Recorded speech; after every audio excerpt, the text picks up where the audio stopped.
Praise the Lord. ક્રિસ્મોલ અભય તથા બહેનો, દિવ્ય અને દિવ્ય સંદેશમાં તમારું સ્વાગત છે. જાન્યુઆરી 22મી તારીખ આ સંદેશ સાંભળનાર તમારા સૌ માટે અને તમારા પરિવારજન વિશે પ્રાર્થના કરું છું. તમારા બાઇબલ લે લો, ઈશ્વરનું વચન સાંભળીએ. માર્કનો ગ્રંથ 3 અધ્યાય 7થી 12મી કલમ સુધી. ઈસુ શિષ્યોની સાથે સરોવર તરફ ચાલ્યા ગયા અને ગાલિલમાંથી પુષ્કળ લોકો તેમની પાછળ પાછળ ગયા.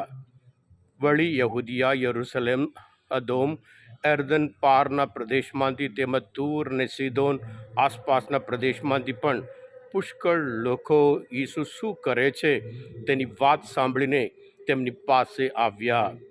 ભીડમાં પોતે કચડાઈ ના જાય એટલા માટે ઈસુએ શિષ્યોને એક હોડી તૈયાર રાખવા જણાવ્યું, કારણ તેમણે એટલા બધા માણસોને સાજા કર્યા હતા કે જેમને જેમને કંઈ રોગ હતો તે બધા તેમનો સ્પર્શ કરવા માટે ધસારો કરતા હતા. અશુદ્ધ આત્મા પણ તેમને જોઈ પગે પડીને પોકારી ઉઠતા હતા કે તું ઈશ્વરનો પુત્ર છે. પણ ઈસુ તેમને સખત તાકીદ કરતા હતા, હું કોણ છું તે તમારે જાહેર કરવું નહીં. આ પ્રભુની વાણી છે, તે આપણો આધાર છે. ક્રિસ્મસ ભાઈ તબેનું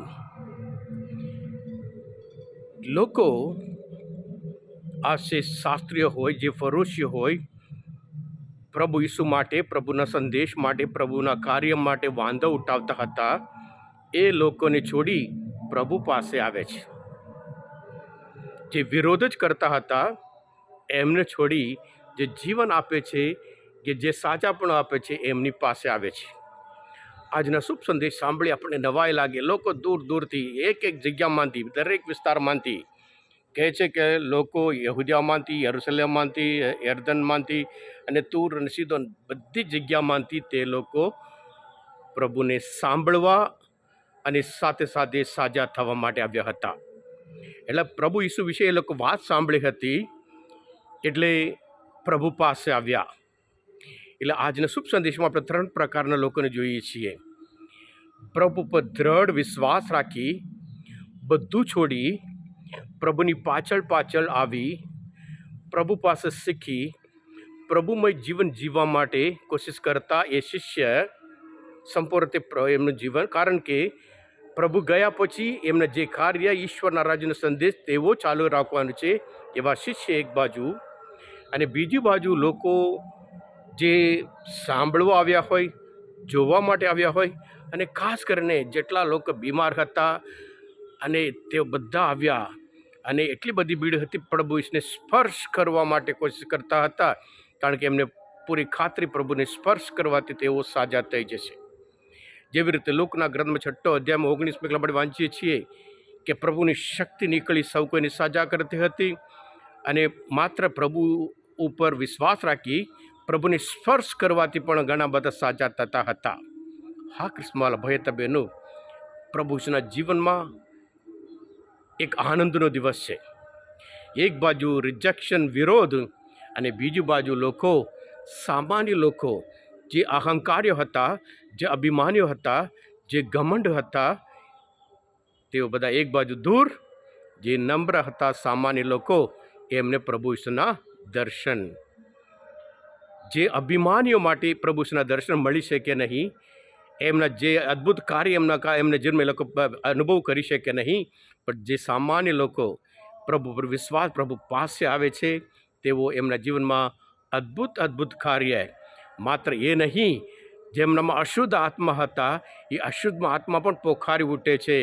તું ઈશ્વરનો પુત્ર છે એમ કરીને પ્રભુ ઈસુ કહે છે, ચૂપ, તમારી કશું સાક્ષીની કંઈ જરૂર નથી, તમારી ટેસ્ટમની કંઈ જરૂર નથી, એમ કરીને પ્રભુ ઈસુ અશુદ્ધ આત્માને ચૂપ રહેવાનું કહે છે. હા કૃષ્ણવાલા ભાઈ બહેનો, આવી રીતે લોકો પ્રભુ પાસે આવતા હોય, આપણે પણ પ્રભુ પાસે આવીએ.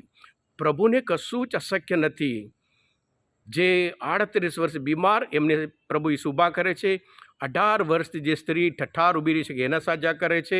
અને આજનો શુભ સંદેશ બતાવે છે એમની પરિસ્થિતિ, ખાસ કરીને બીમાર, જાતની દવા કરીએ છીએ, જાતના ડૉક્ટર મળી ગયા છે, જાતના ઈલાજ માટે ગયા છે, પણ એમને પૂરી ખાતરી આ બધા એમને સાજા નહીં કરી શકે.